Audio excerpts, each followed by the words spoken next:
Cerita dari episode sebelumnya ya, semoga kalian suka. Xiaoyan meluncurkan pengejaran yang sangat cepat, dan tombak bencana terus melarikan diri kemana-mana. Setiap kali Xiaoyan hendak menyentuhnya, tombak itu selalu bisa menghindarinya. Sangat sulit untuk ditangkap. Karena ini masalahnya, jangan salahkan aku karena aku mengepungmu, ucap Xiaoyan. Setelah selesai berbicara, terlihat 3 sosok muncul dari bayangannya. Mereka adalah klon Yuan Shen, klon suci, dan klon pemakan jiwa. Ditambah dengan tubuh utama, total ada 4 sosok yang siap meluncurkan pengepungan. Segera setelah itu keempat sosok tersebar di mana-mana. Selama tombak bencana berhenti, Xiaoyan dapat langsung mengunci posisinya. Namun kecepatan tombak bencana sangat cepat. Setiap kali Xiaoyan hendak menyentuhnya, itu berubah menjadi sambaran petir lalu melarikan diri. Kekuatan jiwa Xiaoyan melonjak keluar dan mendeteksi tempat pelariannya. Setelah menentukan lokasinya, keempat sosok termasuk Xiaoyan langsung melesat dan mengepung tombak bencana dari segala arah. Dengan dukungan dari sayap dewa hitam, sosok Xiaoyan yang secepat kilat mengulurkan tangannya, kemudian meraih gagang tombak sebelum melarikan diri. Tertangkap, ucap Xiaoyan sangat gembira. Tetapi saat berikutnya, energi kekerasan meletus dari tombak, menghancurkan sebagian besar daging dan darah di telapak tangan Xiaoyan. Meskipun berdarah-darah, tetapi Xiaoyan tidak pernah melepaskannya. Tombak bencana berjuang dengan panik. Petir yang dilepaskan olehnya sangat kuat. Tetapi Xiaoyan bukanlah orang vegetarian. Dia memiliki 2 inti guntur di tubuhnya, menggunakan kekuatan gunturnya sendiri untuk menyelimuti tombak bencana. Pada saat yang sama, 3 klon Xiaoyan menyatu dengan tubuh utamanya. Tanda unik Zizu berkedip di antara alisnya. Energi darah yang lebih kuat meletus di tubuhnya, dan dalam sekejap mata, luka di lengannya pulih kembali. Jika kamu masih bersikeras memberontak, aku hanya bisa menyegelmu di sini, ucap Xiaoyan berkata dengan dingin. Tombak bencana sudah memiliki spiritualitasnya sendiri. Seharusnya dia mengerti apa yang dikatakan Xiaoyan. Namun yang terakhir mengabaikan dan tidak menanggapi Xiaoyan. Melihat ini, Xiaoyan segera menepuk tahanan roh di lengan jubahnya. Bisakah kamu membuat batasan untuk menyegel tombak ini? Tanya Xiaoyan. Tentu saja, tidak ada yang tidak bisa aku segel. Lagi pula itu hanya senjata berkualitas rendah. Aku bisa menyegelnya dalam beberapa menit, ucap tahanan roh selalu meremehkan pihak lain. Mungkinkah kamu mengenalinya? Tanya Xiaoyan. Jika di masa lalu tahanan roh mengikuti Susang, dan senjata ini adalah senjata yang pernah digunakan oleh Susang, maka keduanya mungkin mengenal satu sama lain. Seperti dugaan Xiaoyan, pada saat ini tombak bencana itu akhirnya membuat suara halus. Tahanan roh, apa yang akan kamu lakukan? Ucap tombak bencana. Hehehe, tombak bencana, lama tidak bertemu, ucap tahanan roh sambil tersenyum. Tahanan roh, kamu mencari kematian, ucap tombak bencana meraung marah. Kekuatan besar langsung melepaskan diri dari telapak tangan Xiaoyan dan menusuk langsung ke tahanan roh. Di sisi lain, cahaya biru sudah melonjak keluar dari mata tahanan roh. Itu berubah menjadi segel pembatas bundar yang memenjarakan tombak bencana ke dalamnya. Kecepatan tombak bencana mendadak berhenti. Saat berikutnya dia membobardir segel pembatas bundar. Namun semua serangan yang dia luncurkan gagal menembus segel pembatas. Sudah lama sekali kita tidak bertemu satu sama lain. Aku seumuran dengan mantan bosmu. Bagaimana mungkin anak kecil sepertimu memenuhi syarat bermain denganku? Ucap tahanan roh. Nada bicaranya seperti seorang penatua yang sedang memarahi seorang junior. Tombak bencana berjuang keluar. Ledakan keras terus terdengar. Namun tindakan itu tampak tidak berguna sama sekali. Tombak bencana, sepertinya kamu tidak membuat kemajuan apapun. Di bawah segel pembatas master ini, kecepatanmu tidak akan berguna. Sekarang kamu tidak bisa lari bahkan jika kamu menginginkannya. Akui saja kesalahanmu. Bukan tidak mungkin pria kejam 1000 pisau memaafkanmu, ucap tahanan roh. Itu saja. Karena dia tidak ingin mengikutiku, percuma saja untuk terus memaksanya. Biarkan saja dia tersegel di sini. Kita harus pergi, ucap Xiaoyan. Tombak bencana, karena pria kejam 1000 pisau sudah membuat keputusan, maka kamu tidak bisa menyalahkanku, ucap tahanan roh menambahkan. Dia telah mengikuti Xiaoyan untuk waktu yang lama, dan kurang lebih telah menguasai beberapa rutinitas Xiaoyan. Dia mengerti apa yang dimaksud Xiaoyan. Cara ini adalah untuk mengancam tombak bencana. Tunggu dulu. Sebagai master tahanan roh, apakah kamu bersedia mematuhinya? Ucap tombak bencana buru-buru berkata. Dia tidak mau disegel di sini, dan dia tahu jelas betapa kuatnya teknik segel pembatas dari tahanan roh. Dengan kemampuannya sendiri, tidak mungkin untuk memecahkannya selama ribuan tahun. Apakah ada masalah? Tanya tahanan roh mendengus dingin. Auranya sangat lemah. Aku tidak menyangka kamu bersedia tunduk pada sampah semacam ini, ucap tombak bencana. Ketika suaranya jatuh, inti guntur Hao Tianzhen tiba-tiba muncul dari tubuh Xiaoyan. dan kemudian berubah menjadi ponik. Tombak bencana, perhatikan kata-katamu, ucap Hao Tian Zhenli berkata dengan tidak senang. Hao Tian Zhenli, bahkan kamu juga mematuhinya, ucap terkejut tombak bencana. Dia adalah reinkarnasi guru. Hanya dia yang memenuhi syarat untuk menjadi tuanku, ucap Hao Tian Zhenli. Reinkarnasi dari guru? Kamu tidak bermaksud mengatakan bahwa sampah ini merupakan reinkarnasi dari guru kan? Ucap tombak bencana masih tidak percaya dengan apa yang dia dengar. Namun setelah melihat reaksi dari tahanan roh, sekilas dia bisa menebak bahwa Xiaoyan memang mereinkarnasi dari Susang. Tuan, aku adalah tombak bencana. Apakah kamu tidak mengingatku? Ucap tombak bencana, nadanya tiba-tiba berubah dan mengungkapkan penyesalannya. Lelucon, apakah menurutmu kamu bisa menipuku dengan trik murahan? Tahanan roh, selesaikan segel pembatasnya. Kita harus pergi. Ucap Xiaoyan secara alami bisa menangkap sikap bajingan dari tombak bencana. Tuan, jangan salah paham. Aku mengakui kesalahanku karena sebelumnya tidak mengenali Tuan. Tolong maafkan aku, ucap tombak bencana. Hehehe, berhenti membual. Kamu sudah ada di sini sejak lama. Bagaimana mungkin kamu tidak mengenalinya? Aku curiga kamu sudah mengenalinya sejak lama, tapi kamu dengan sengaja tidak mau pergi bersamanya. Kamu berpura-pura bodoh hanya karena kamu takut disegel olehku kan? Ucap tahanan roh berkata dengan marah. Bos tahanan roh, mengapa kamu masih meragukan kesetiaanku? Apakah kamu tidak ingat kebersamaan kita di masa lalu? Ucap tombak dewa. Adapun Xiaoyan, dia percaya apa yang dikatakan tahanan roh. Dia membuat gerakan besar ketika menaklukkan inti guntur Hao Tian Zhenli. Dan tombak bencana ada di atas, jadi bagaimana mungkin dia tidak tahu apa yang terjadi? Oh, tentu saja aku ingat. Di masa lalu, kamu juga pernah berencana untuk tidak mematuhi yang mulia Susang, dan bahkan mengajakku melarikan diri bersama. Ucap tahanan roh tertawa nakal. Tidak perlu membuang-buang waktu lagi. Sekarang dengarkan aku. Aku memang reinkarnasi dari tuanmu, tapi aku bukan lagi Susang. Aku akan memberimu kesempatan terakhir. Bersedia mengikutiku dengan patuh atau tetap tersegel di sini seperti ini? Tentu saja jika di masa depan kamu berani memberontak atau melarikan diri, aku tidak akan segan-segan untuk memusnahkanmu, ucap Xiaoyan. Mendengar ini tombak bencana berhenti sejenak. Apa yang kamu lakukan dengan keadaan Linglung? Ucap Xiaoyan mengangkat alisnya. Iya. Tuan, saya setuju mengikutimu, ucap tombak bencana buru-buru menjawab. Tahanan roh, lepaskan segel pembatasnya, ucap Xiaoyan. Detik berikutnya tahanan roh segera menghilangkan segel pembatas yang mengurung tombak bencana. Hahaha, jangan khawatir, karena kamu memanggilku bos, maka aku akan membawamu ke puncak, ucap tahanan roh tampak sangat bahagia setelah bertemu dengan teman kecil. Ayo, biarkan aku melihat kekuatanmu, ucap Xiaoyan mengulurkan telapak tangannya. Saat berikutnya tombak bencana terbang ke telapak tangan Xiaoyan. Xiaoyan memegangnya dengan erat. Tombak bencana mengandung kekuatan guntur yang agung. Hal yang aneh adalah Xiaoyan tidak terluka setelah tombak guntur mengenalinya sebagai tuannya. Guntur Hao Tian Zhenli melonjak di tubuh Xiaoyan, lalu mengalir ke seluruh tombak. Busur listrik tiba-tiba berkedip dan terdengar suara mencibir.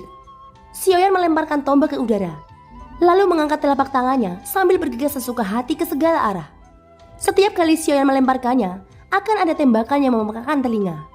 Segera tombak bencana terbang mundur dan mengelilingi Xiaoyan lebih dari selusin kali, seolah-olah dia tampak sangat bersemangat. Baru saja kamu bersikeras menolak. Sekarang mengapa kamu menari-nari dengan gembira? Kamu benar-benar tidak punya jati diri, ucap tahanan roh memandangi tombak bencana yang tampak bersemangat. Xiaoyan hanya mencoba sebentar untuk mengasah tombak bencana guntur, menggunakan tombak sebagai media untuk mengubah arah guntur. Taktik semacam ini memang baru dan seringkali bisa mengejutkan lawan. Pada saat ini beberapa hari setelah Xiaoyan tiba di alam dewa kuno, 10 raja roh teratas yang telah kelelahan akhirnya kembali ke istana surga manusia dari tempat-tempat yang tersebar. Permaisuri sialan ini benar-benar menghancurkan formasi teleportasi, ucap Tianxun berkata dengan wajah muram. Benar-benar tindakan yang menjijikkan. Jika bukan karena kekuatanku yang menurun, aku pasti akan pergi ke alam dewa kuno untuk membalikannya, ucap Ning Yao juga memiliki wajah jelek dengan ekspresi muram. Mereka gagal membunuh Xiaoyan dan bahkan formasi teleportasi dihancurkan ketika mereka mundur, yang membuat mereka kehabisan banyak tenaga untuk kembali. Aku harus mengatakan bahwa dengan kekuatan istana surga manusia saat ini, aku khawatir kita tidak lagi dapat bersaing dengan alam dewa kuno. Jika kita tidak menggunakan kartu truf dari Tuan, kekuatan istana surga manusia akan jauh lebih rendah daripada alam dewa kuno, ucap Ji Buyun tampak jauh lebih tenang. Menurutku Taisu juga harus campur tangan. Mereka juga memiliki tujuan yang sama, jadi tidak dapat dihindari untuk bergabung, ucap Fu Xing. Apakah maksudmu kita harus bergabung dengan Taisu? Jika demikian, aku khawatir kita semua akan dikendalikan oleh Taisu. Bahkan jika kita ingin bergabung, saat ini bukanlah waktu yang terbaik, ucap Yibuyun menggelengkan kepalanya. Meskipun kekuatan Yibuyun tidak tinggi di antara 10 Raja Roh teratas, tetapi tidak ada yang akan memotongnya ketika dia berbicara. Jika Yibuyun tidak membuat banyak pilihan bijaksana, akan sangat mustahil bagi Istana Surga Manusia untuk mencapai sekarang. Kecerdasan Yibuyun diakui oleh semua Raja Roh, dan semua orang menganggukkan kepala ketika mendengar kata-kata itu. Karena tidak ada cara untuk dilakukan, mengapa kita tidak memanggil kehendak Tuan? Ucap Yibuyun. 9 Raja Roh saling memandang lalu mengangguk serempak. Sekarang Xiaoyan muncul kembali. Itu membuktikan bahwa reinkarnasi dari makhluk tinggi masih hidup. Keputusan harus dibuat tentang bagaimana menangani perlindungan alam dewa kuno. Pada saat ini 10 Raja Roh teratas berdiri di piringan, dan masing-masing di platformnya sendiri. Kemudian mereka membentuk segel dengan kedua tangannya. Segel cahaya biru memadat. Saat berikutnya 10 segel cahaya biru terbang bersama dan menyatu di tengah piringan. Cahaya biru itu menggeliat seperti makhluk hidup. Setelah menunggu beberapa saat, sosok biru samar perlahan muncul. Jika Xiaoyan bisa melihat sosok biru yang dipanggil oleh 10 Raja Roh ini, dia akan bisa mengenalinya sekilas. Sosok biru ini adalah apa yang dilihat Xiaoyan di alam dewa kekacauan. Tapi tidak mungkin untuk membedakan sosok biru mana dari penampilannya. Tentu saja bukan berarti bahwa sosok ini merupakan salah satu dari 9 sosok biru yang ditemui Xiaoyan. Lagi pula di seluruh alam dewa kekacauan yang luas itu dipenuhi dengan sosok biru semacam ini, dan penampilan mereka semua terlihat sama. Mengapa kalian memanggilku? Beri aku alasannya masuk akal, ucap sebuah suara halus terdengar. Tuanku, reinkarnasi Susang telah muncul kembali, tetapi sekarang dilindungi oleh alam dewa kuno. Dengan kekuatan Istana Surga Manusia saat ini, aku khawatir kita tidak memiliki kualifikasi untuk memenangkan pertempuran, ucap Fusing. Sebagai raja baru, dia secara alami yang pertama berbicara. Dasar sekelompok sampah. Karena dia sudah muncul, bunuh dia dengan segala cara terlepas dari siapapun yang melindunginya, ucap sosok biru itu berkata dengan sangat marah. Ya Tuan, perintah dimengerti, ucap 10 Raja Roh semuanya menundukkan kepala setelah mendengar ini. Dunia Taisu telah menginvasi Sensi, dan kita bisa bergandengan tangan dengannya untuk memusnahkan alam dewa kuno. Tuan, bagaimana menurutmu? Tanya Fusing menangkupkan tangannya. Tidak peduli metode apa yang kalian gunakan, hancurkan reinkarnasi Susang dengan segala cara. Jika kalian gagal, aku akan mengambil semua jiwamu, ucap sosok biru itu berkata dengan suara dalam. Baik Tuan, dimengerti, ucap 10 Raja Roh semuanya gemetar. Pil ajaib ini bisa membantu kalian semua. Ingatlah bahwa apapun yang terjadi, kalian harus menghancurkan reinkarnasi Susang, ucap sosok biru itu. Setelah suaranya jatuh, terlihat 10 cahaya biru masing-masing mendarat di tangan 10 Raja Roh. Kemudian berubah menjadi sebuah botol batu giok yang berisi pil biru. Terima kasih Tuan atas hadiahnya, ucap 10 Raja Roh, matanya tiba-tiba bersinar terang. Selain itu ada 10 harta di sini. Kuharap kalian tidak menyia-nyiakan kekuatannya, ucap sosok biru itu. Setelah selesai berbicara, sosoknya berubah menjadi asap biru dan menghilang. Di mana itu menghilang ada cahaya yang bersinar dengan fluktuasi aneh. Itu adalah senjata dan harta karun dengan bentuk berbeda. Segera 10 Raja Roh maju satu demi satu dengan kegembiraan. Karena kita telah memperoleh izin dari Tuan, maka kita tidak perlu ragu. Bersatu dengan Taisu dan menghancurkan alam dewa kuno, ucap Fusing dengan suara dalam. Perjalanan ke aliansi abadi telah benar-benar membangkitkan kebenciannya pada alam dewa kuno. Dan dia tidak sabar bergabung dengan Taisu untuk segera memusnahkan alam dewa kuno. Namun pada saat ini Yibuyun menggelengkan kepalanya. Alisnya berkerut erat, tetapi dia tidak berbicara. Dan Fusing yang memperhatikannya sedikit bingung. Yibuyun, Tuan sudah menyetujuinya. Apakah kamu masih keberatan? Karena kekuatan Istana Surga Manusia tidak dapat bersaing dengan alam dewa kuno, apalagi yang bisa kita lakukan selain bergabung dengan Taisu? Kamu juga mendengar bahwa Tuan memberi perintah untuk membunuh reinkarnasi Susang dengan segala cara. Selain bergabung dengan Taisu, apakah kamu mempunyai pilihan yang lebih baik? Tanya Fusing. Dia tidak menggunakan kekuatannya untuk menekan Yibuyun. Dia hanya membutuhkan alasan yang bagus. Mata para raja tertuju pada Yibuyun.